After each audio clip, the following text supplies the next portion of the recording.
آج میں آپ کو نبی صلی اللہ علیہ وسلم کی ایک نصیحت سناؤں گی جو انہوں نے حضرت ابو ذر رضی اللہ تعالیٰ عنہ کو کی. اس میں ہمارے سیکھنے کی بہت سی باتیں ہیں. مشکات میں ایک حدیث ہے. ابو ذر رضی اللہ عنہ نے عرض کیا، یا رسول اللہ صلی اللہ علیہ وسلم، مجھے کوئی نصیحت فرمائیے.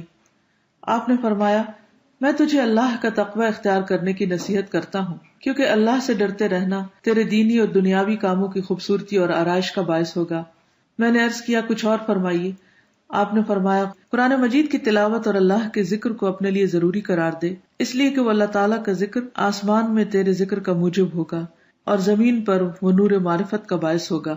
میں نے عرض کیا، کچھ اور بتائیے. آپ نے فرمایا، طویل خاموشی اختیار کر، اس لیے کہ خاموشی شیطان کو رسوا کرتی ہے اور امر دین میں تیری مددگار ہے. میں نے عرض کیا، کچھ اور فرمائیے. آپ نے فرمایا، اپنے آپ کو زیادہ ہنسنے سے بچا، اس لیے کہ زیادہ ہنسنا دل کو مردہ کر دیتا ہے اور چہرے کی شگفتگی کو زائل کر دیتا ہے. میں نے عرض کیا، کچھ اور فرمائیے. آپ نے فرمایا، سچی بات کہہ اگرچہ وہ تلخ ہو. میں نے عرض کیا، کچھ اور فرمائیے. آپ نے فرمایا، دینی امور کے اظہار میں کسی ملامت کرنے والے کی ملامت سے نہ ڈرو. میں نے عرض کیا، کچھ اور فرمائیے. آپ نے فرمایا، جب کسی کی عیب گیری یعنی عیب اچھالنے کا خیال تیرے دل میں پیدا ہو تو اس کے اظہار سے تجھے تیرا یہ خیال روک دے کہ مجھ میں بھی کچھ عیب ہے.